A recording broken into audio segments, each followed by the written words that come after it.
સ્વાગત છે મિત્રો આપ સૌનું ભક્તિ સંધ્યા ચેનલમાં। નમસ્કાર મિત્રો, સ્વાગત છે આપ સૌનું ભક્તિ સંધ્યા ચેનલમાં। મિત્રો, મહાભારત ગ્રંથમાં મનુષ્યને ભોજન કરતી વખતે અમુક જરૂરી નિયમો બતાવવામાં આવ્યા છે। જે કોઈ મનુષ્ય તે નિયમોનું પાલન કરીને જો ભોજન લે છે તો તે મનુષ્ય આરોગ્ય અને સુખ સમૃદ્ધિની પ્રાપ્તિ કરે છે। શાસ્ત્રોમાં બતાવેલો આ નિયમ વૈજ્ઞાનિક દ્રષ્ટિકોણથી પણ બરાબર છે।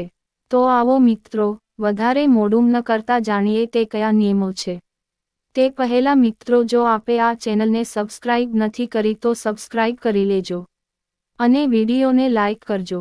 નંબર 1, ભોજન કરતા પહેલા શરીરના 5 અંગ જેવા કે 2 હાથ, 2 પગ અને 1 મુખ ને પાણીથી સ્વચ્છ કરીને પછીથી ભોજન કરવું જોઈએ।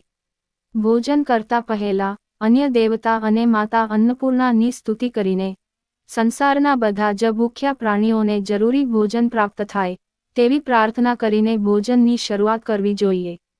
મિત્રો, રસોડામાં ભોજન બનાવતી સ્ત્રીઓએ પણ સ્નાન કરીને શુદ્ધ મનથી મંત્ર જાપ કરતા કરતા ભોજન બનાવવું જોઈએ।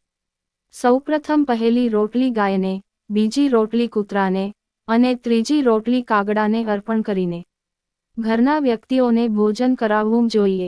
સાથે સાથે એવો પણ પ્રયાસ કરવો જોઈએ કે ઘરના દરેક સદસ્ય કિચનમાં બેસીને સાથે ભોજન ગ્રહણ કરે। નિયમ અનુસાર અલગ અલગ ભોજન કરવાથી પરિવારના સભ્યોમાં પ્રેમ અને એકતા કાયમ નથી રહેતી। ભોજન પ્રાતઃ અને રાત્રિના સમય પ્રમાણે કરવું જોઈએ, કેમ કે પાચન ક્રિયાની જઠર રાગની સૂર્યોદયના 2 કલાક પછી અને સૂર્યાસ્તના 2.5 કલાક પહેલા પ્રબળ રહે છે। તે યોગી કહેવાય છે અને જે 2 સમયે ભોજન કરે છે તે ભોગી કહેવામાં આવે છે।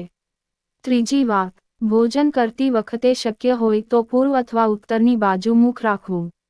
દક્ષિણ દિશાએ કરવામાં આવેલું ભોજન પ્રેતને પ્રાપ્ત થાય છે। પશ્ચિમ દિશાએ કરવામાં આવેલું ભોજનથી રોગની વૃદ્ધિ થાય છે। પલંગ કે ખાટલા ઉપર બેસીને પોતાના હાથ ઉપર રાખીને કે તૂટેલા ફૂટેલા વાસણમાં ક્યારેય ભોજન કરવું ન જોઈએ।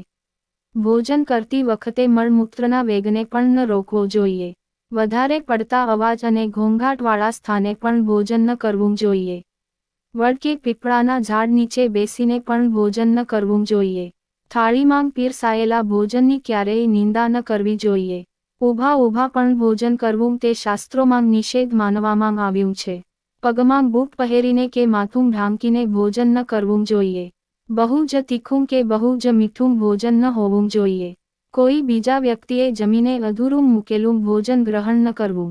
કોઈએ અડધું ખાધેલું ફળ અને મીઠાઈ ફરીથી ન ખાવી જોઈએ।